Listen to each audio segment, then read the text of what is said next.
The book I will be presenting is Snuffle Bunny by Mo Willems. Mo Willems was both the author and illustrator of this work, which was published in 2004. Not so long ago, before she could even speak words, Trixie went on an errand with her daddy.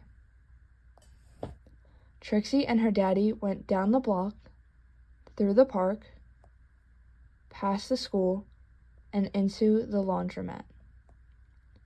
Trixie helped her daddy put the laundry into the machine. She even got to put the money into the machine. Then they left. But a block or so later, Trixie realized something.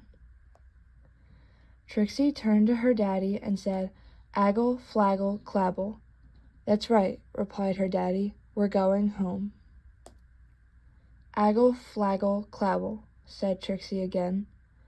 "Blaggle, plabble, wumpy, flappy, snurp." "Now, please don't get fussy," said her daddy.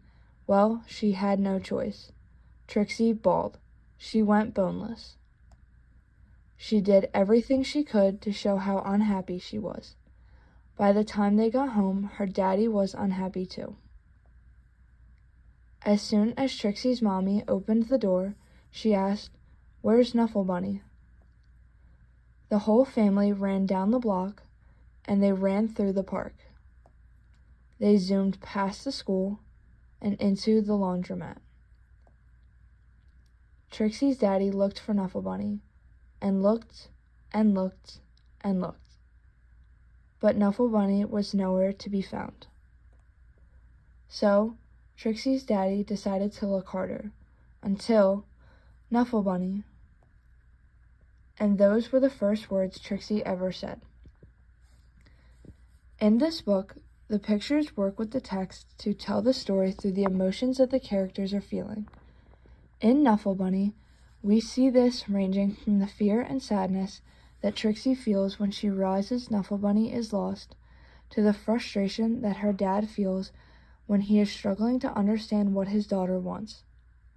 The pictures allow us as the readers to pinpoint the exact moment that Trixie realizes Snuffle Bunny is gone, as well as see the portrayal of her fear when she realizes she doesn't know where her favorite stuffed animal went.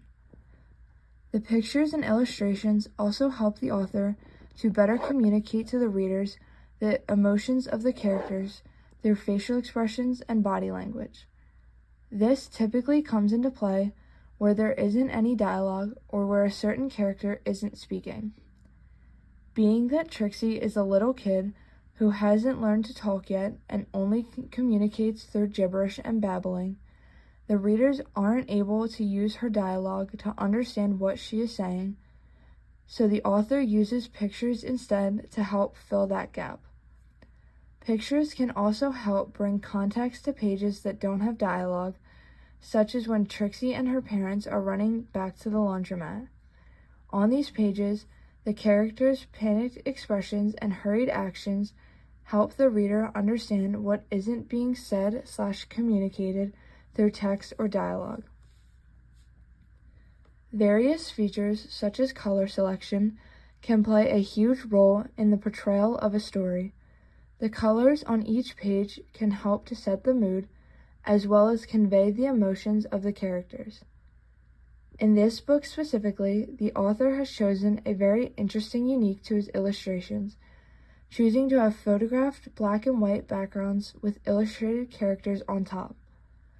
On most pages, the illustrations cross over the edges of the photographed backgrounds, allowing them to have a 3D-like effect.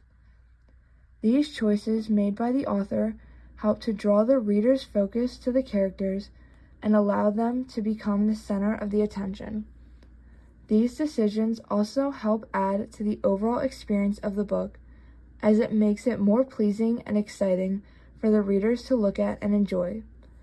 This in turn increases the likelihood that readers will want to go back and reread the book multiple times if they enjoyed seeing the illustrations and colors so much. Authors such as Molly Bang and Mo Willems share similar ideas on how pictures and text can work together in order to enhance the story as a whole, and how much of an impact pictures can have on the overall feeling and tone of the book. As Molly Banks stated, the closer an object is to the edge or to the center, the greater the tension. On this page, we can see that the text box above Trixie is closer to the edge of the page, giving it a more tense and dramatic feeling. This is also supported by the size of the text, which helps to bring more attention and focus to what Trixie is saying, which in turn helps us better understand the weight of what she's feeling at this moment. The portrayal of Trixie herself, her wide eyes, flailing arms, and jumping up and down, helps to ensure that the readers understand what Trixie is trying to tell her dad, even though he can't understand it. Since she is talking in gibberish, the pictures help give us a better understanding of what she is actually trying to communicate. By dramatizing the images and the characters' emotions on each page, the author is helping to draw the reader in more to the story and help them feel more connected to the characters and what they're experiencing. The combination of the 3D photographed backgrounds and the 2D illustrated characters on each page help to give a very interesting and visually appealing look to the reader. By making Trixie's dad appear as though he is actually crossing into the photographed background, this helps to immediately attract the reader's attention and bring their focus to what is being illustrated. We can also see the pictures and the text working together in the determination on her dad's face when he decides to look even harder for Nufflebuddy. Even though he isn't actually saying anything, we can tell by his facial expressions and body language what he is thinking and feeling in that moment.